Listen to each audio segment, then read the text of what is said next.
اور 14 کنگرے گرنے کا اشارہ اس طرف ہے کہ فارس کے کل 14 بادشاہ ہوں گے، اور یہ کہنا تھا سطیح کا، اور اس کے ساتھ ہی اس کی جان نکل گئی۔ عبد المسیح غسانی وہاں سے فوراً واپس ایران آیا، اور پھر اس نے آ کر کسریٰ یعنی نوشیروان کو سارا ماجرا سنایا۔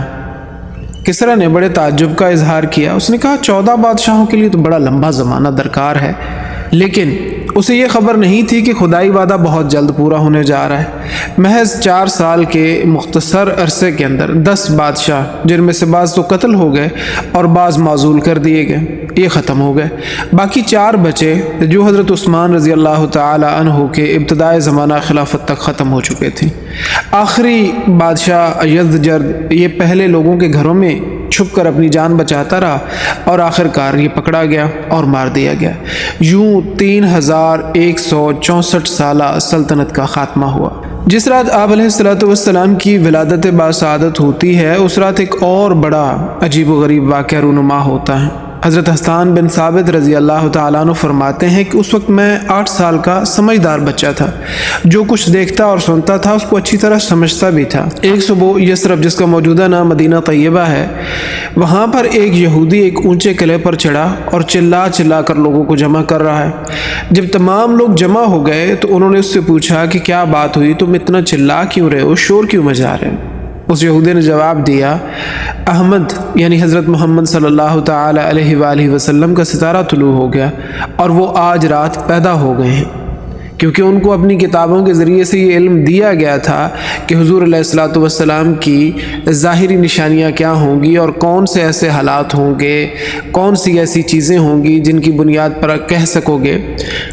کیونکہ ان کو ان کی کتابوں کے ذریعے سے یہ علم دیا گیا تھا کہ آپ علیہ السلام کی کیا کیا علامات ہیں، اور ان کے بارے میں قرآن پاک فرماتا ہے یعرفونہم کما، کیونکہ ان کو ان کی کتابوں کے ذریعے سے یہ علم دیا گیا تھا کہ حضور علیہ السلام کی کیا کیا علامات اور کیا کیا ظاہری نشانیاں ہیں، اور وہ کیسا زمانہ ہوگا، کیسے حالات ہوں گے جب آپ اس دنیا کے اندر تشریف لائیں گے۔ بلکہ قرآن پاک تو اس بارے میں یوں ارشاد فرماتا ہے یعرفونہ کما یعرفون ابناءہم، وہ اس طرح سے آپ علیہ السلام کو پہچانتے تھے جس طرح اپنے بیٹوں کو۔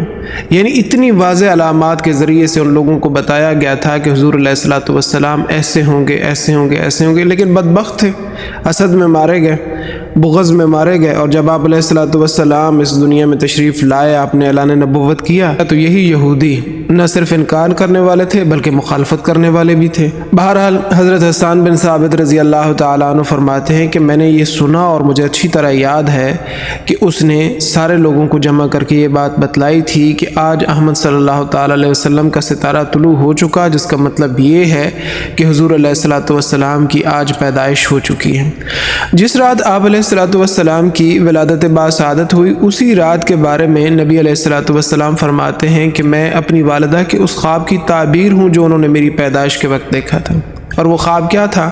وہ ایک عظیم الشان روشنی تھی جو نکلی، جس سے ملک شام کے محلات روشن ہو گئے اور روشن ہو کر نظر آنے لگے۔ جس رات آپ علیہ السلام کی ولادت باسعادت ہوئی، اس رات ایک اور بڑا عجیب و غریب واقعہ پیش آیا، جس کے بارے میں حضرت عثمان بن ابی العاص رضی اللہ تعالی عنہ سے روایت ہے کہ میری والدہ نے بتایا کہ میں اس رات حضرت آمنہ کے پاس تھی جس رات نبی علیہ السلام کی ولادت ہوئی، اور فرماتی ہیں کہ میں دیکھتی تھی کہ گھر کے ہر طرف روشنی ہے، نور ہی نور ہے، اور ستارے جھک کر قریب سے قریب تر ہو رہے ہیں۔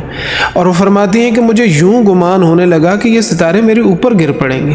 اس کے بعد آپ علیہ السلام کی ولادت ہوئی تو ایک نور چمکا جس کی روشنی سے ہر چیز روشن ہو گئی، یہاں تک کہ مجھے اس نور کے علاوہ کچھ دکھائی ہی نہیں دیتا تھا۔ سو حضرت آمنہ نے 2 مرتبہ نور دیکھا، ایک وقت اس وقت جب آپ سو رہی تھیں اور آپ نے عالم خواب کے اندر دیکھا کہ اتنی روشنی ہو گئی ہے کہ شام کے محلات تک اس روشنی میں نہا گیا اور نظر آ رہے ہیں، اور دوسرا اس وقت جب آپ علیہ السلام کی ولادت باسعادت ہوئی اور چاروں اطراف روشنی ہی روشنی ہو گئی اور ستارے جھکائے۔ جس رات آپ علیہ السلام کی ولادت باسعادت ہوتی ہے، اسی رات کے بارے میں حضرت عروہ رضی اللہ تعالیٰ عنہ سے روایت ہے کہ قریش کی ایک جماعت جن میں ورقہ بن نوفل، زید بن عامر بن نفیل، عبید اللہ بن جہش اور عثمان بن حویرث شامل تھے، ان لوگوں کا ایک مشترکہ بت تھا جس کے پاس وہ جمع ہوا کرتے۔ ایک رات جب لوگ اپنے اس بت کے پاس آئے تو دیکھا کہ وہ منہ کے بل اوندھا پڑا ہوا ہے۔ انہوں نے اس واقعے کو کوئی خاص اہمیت نہیں دی، حادثہ سمجھ کے نظر انداز کیا اور اسے سیدھا کر کے کھڑا کر دیا۔ کچھ ہی لمحے بعد وہ بت دوبارہ سے منہ کے بل اوندھا گر پڑا۔ انہوں نے دوبارہ درست کیا، بت تیسری مرتبہ پھر گر پڑا۔ اب عثمان بن حویرث کہنے لگا کہ لگتا ہے کوئی خاص واقعہ رونما ہوا ہے۔ یہ وہی رات تھی جس میں آپ علیہ الصلوۃ والسلام کی ولادت باسعادت ہوئی۔